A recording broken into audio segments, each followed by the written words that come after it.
I just want to say a massive thank you to everyone that's messaged me, just got in contact with me about this rogue YouTube scamming account, or the couple of them that opened up. Just goes to show my subscribers have got my back, so honestly I really do appreciate that. However, parking wise, you've got to go down there, up this street, round this corner. This is the closest I could get to it. But it's little things like that that she'd had someone else out to look at it and they hadn't mentioned that, so that's when, if they had come and done the job, possibly could have broke that. I seem to use it so much.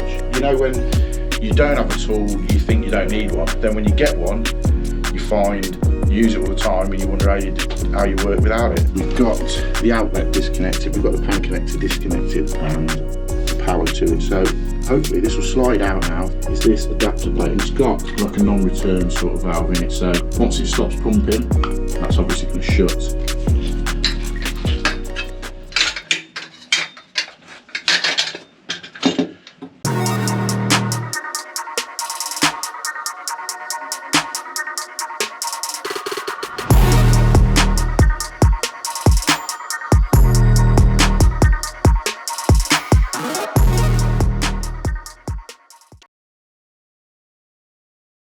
Before this video starts, I just want to say a massive thank you to everyone that's messaged me, just got in contact with me about this rogue YouTube scamming account, or the couple of them that opened up yesterday or the day before. The day after, basically, I did the giveaway for the drill and the multi-tool, the video for it. I will only ever, obviously, comment under my title, my page name, or whatever it's called. I'll only ever comment under that. I'll never ask you to ring anything. I'll never ask you to hit me up or whatever it is they were put in. From the people I spoke to, from different you know, YouTubers that have done giveaways and stuff like that, apparently it's because I use like hashtag giveaway or I put giveaway in the title, the algorithms of these scammers computers, whatever, pick that up and put these messages, generate it in and do the comments and do whatever they've done. So I apologize.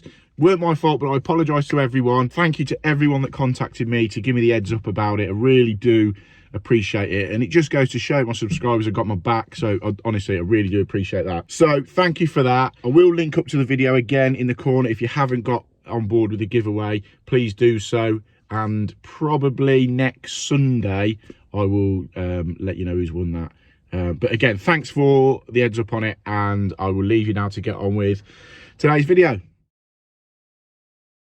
Right, welcome back to the channel. Today's job is, thankfully, replacing a macerator, not working on them, because as I've said before, as a rule, I don't usually work on them, I just replace them. Now, what we've got in this job, they've got a Saniflo at the minute, but I always seem to prefer to fit these Grundfos Sololift. So we're going to swap the Saniflo out for the Grundfos Sololift, and what we've got here as well, just in case, is a bog in a box, because the pan and system the customer's got at the moment in her house is downstairs in the basement, is cemented to the floor. So I'm hoping I can get the old macerator out and the new one on without moving the toilet.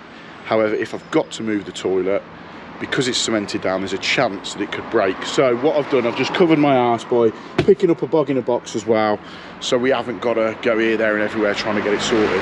But touch wood, yep, it comes out okay, and we can just switch the macerator out for the new one. However, parking wise, we've got to go down there, up this street, round this corner. So this is the closest I could get to it, so this is what it is. Right, let's go and get some gear in. But when I came to look at it, I noticed years ago people used to put pans in and just cement them in. So there's no, I don't know if you can make it out, there's no screws, it's not screwed to the floor.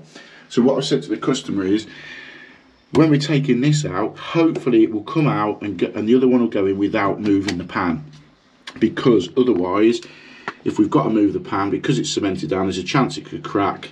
So she would then need a new pan and cistern.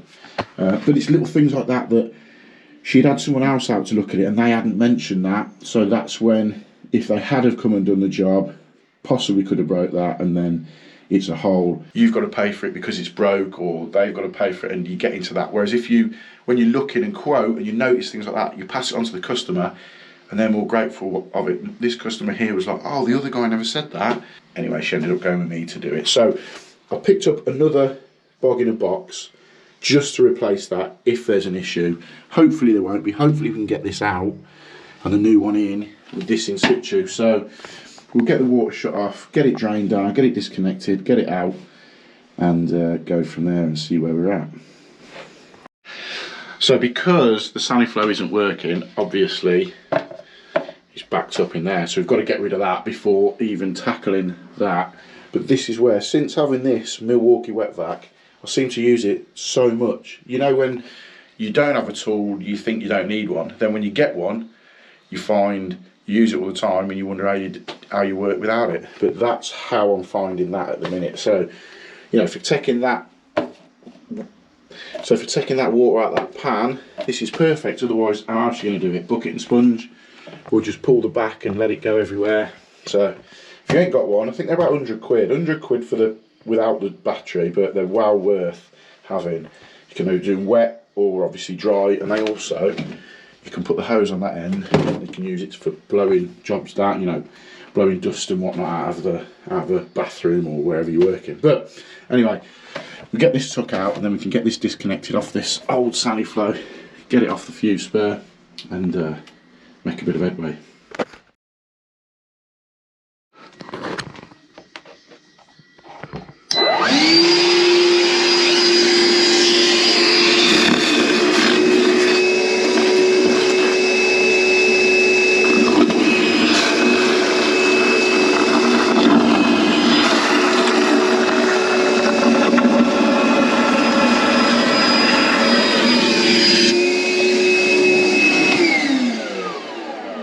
There you go, simple as that. Right, so it seems to be going fairly well. We've got the basin waste disconnected, we've got the outlet disconnected, we've got the pan connector disconnected, and the power to it. So hopefully this will slide out now, I think it will. And then it's getting the other one in that's going to be the tricky bit, I think. But let's get this one out and see where we're at. So we'll tidy that out, get the Jubilee clip off, see how the base is, and then look at refitting that other one if we can.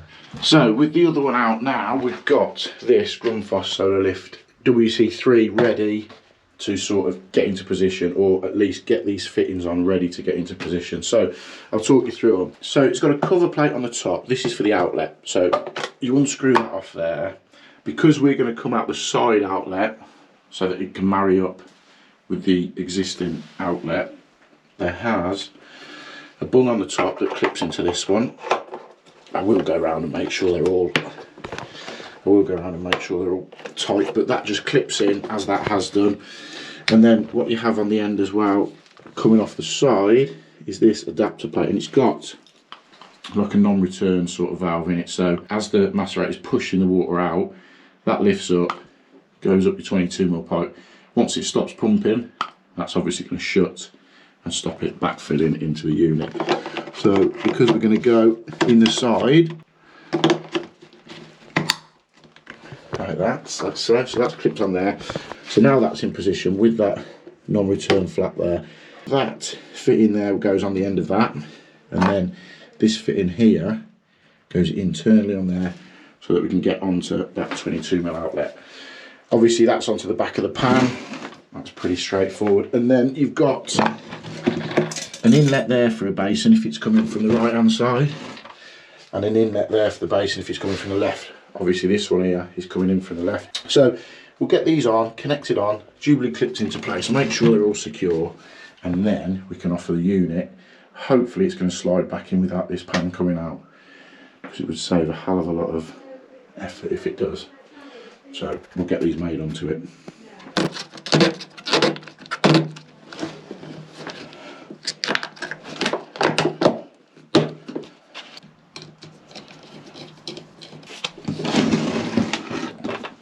So for the inlet for the basin, we took the bung out. The bung goes in here, but obviously if the water's coming into it, we've got to drill the end of this cap out, and then this again, it's like a non-return sort of flap that will open as the water goes in and then shut to stop it from back siphoning back up into the basin. So just got to drill that out there, then we can clamp it on there. I'm just going to come straight out of the outlet and then up. So as you can see, I've drilled that out there. So now obviously as the water's coming in, it will just open that straight up.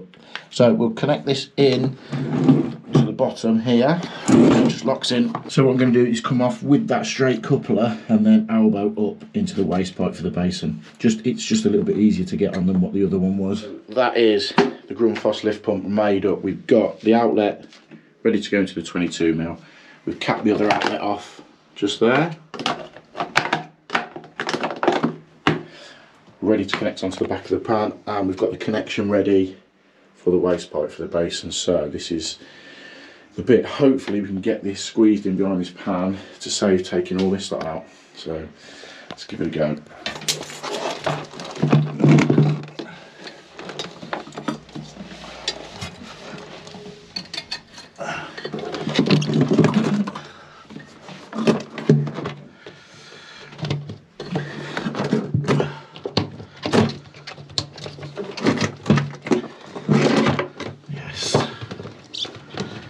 Like we're in business.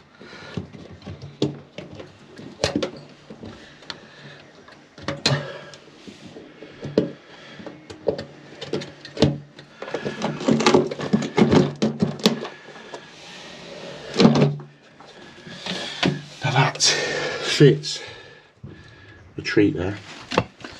I'm happy with that, so we just get the Jubilee clip onto the back of the pan now. Clip onto the back of the pan.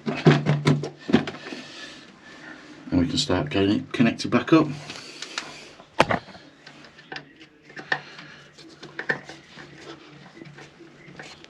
The way I'm going to do this waste, I've tucked that elbow behind there, so we're going to come down and just elbow straight into the inlet there. So I'm going to go and pick up some bits to do that. Also, and then what I'm going to do with the outlet is cut above where that coupler is, just cut it off there, put a new bit of 22mm into the side here, and then that's the outlet done, the inlet done, the pan done, and we can get it connected up and try it. But I need to shoot off and get them bits for there. So I need to go and get a couple of little bits for there, because I don't carry push fit pipe. All my stuff is mainly, well, it's all completely solvent weld stuff. I just find it a lot easier. But as this is push fit, we'll go and get push fit, or I'll see if I've got, in fact, I might have an 1.25" mechanical coupler that I can put in there, and then we can come down in just to save shooting off. So I've cut that old outlet out just because it weren't lining up exactly where we wanted it to go. So I'm going to bend a new bit of copper in there, bend on it, little kink, get it back to the wall, and then connect it back into there.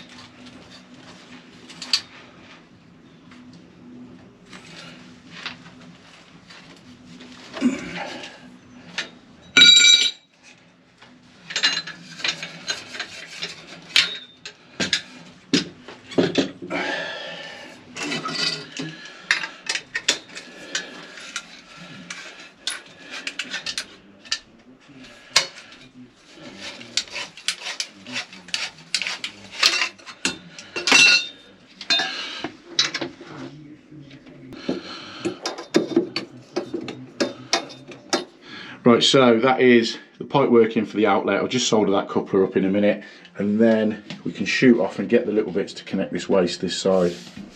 And I'll pick a new fuse spur up as well, because that one just fell off, literally fell off the wall as we was unscrewing it. So get a new fuse spur for there, connect that in, that, and we should be getting somewhere then. So I've just been and picked up an 1.25" mechanical coupler to come off that push fit. So I've got that on there. We'll put a solvent elbow on the bottom and then directly into the unit there. I just prefer using solvent weld, to be honest. So just coming off that bit is going to work. Plus we've been able to tuck it behind that pipe. Just looks a little bit neater. Right then, we're just about done. We've got the waste connected now, outlets connected, power's connected, where are we? Back of the pan's connected. So let's put some water through it and see how we get on.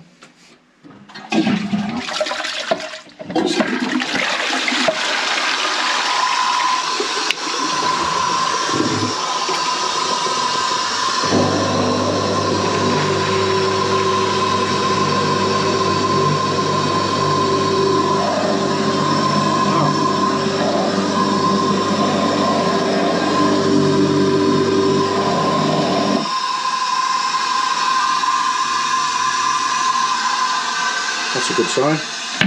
That's the system filling up. Let's turn. Put the top out. We'll take the plug out and we'll run a bit of water through the waste.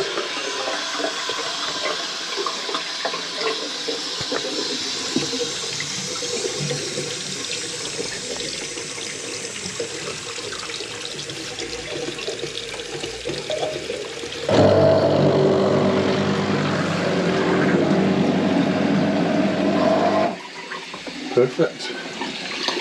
Running away nice. Into the inlet in the bottom. Through there. Pumped up and out.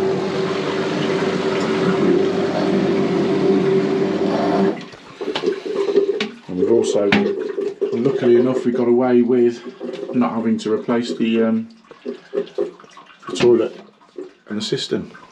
So we'll just let that fill back up. We'll give it another flush just to double check everywhere. But yeah, all seems good.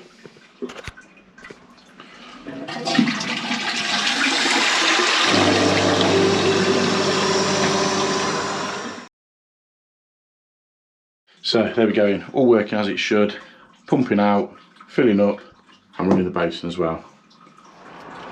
So there we go, customer's happy with that. She can now use that toilet downstairs. I think it's been out of order for probably 8-9 months, something like that, quite a while. But yeah, she's just chuffed to bits now because it's a sort of self-contained little unit down the bottom there.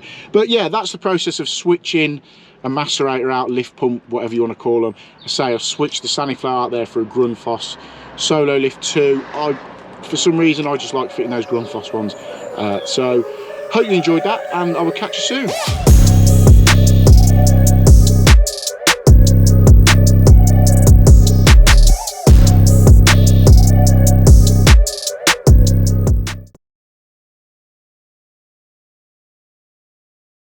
Hi, you don't mind me filming this classic, do you? I think you need a superhero cape. I've got it in the van. Get it on, Mark. You know when you can hear the panic in someone's voice? This means I'm going to be missing out on a Sunday dinner. Age-old plumber's trick. Some people know this, some people don't. All my 22mm pipes on the barn renovation. I've got none on the van. Fortunately for us, this video is sponsored by Y Food.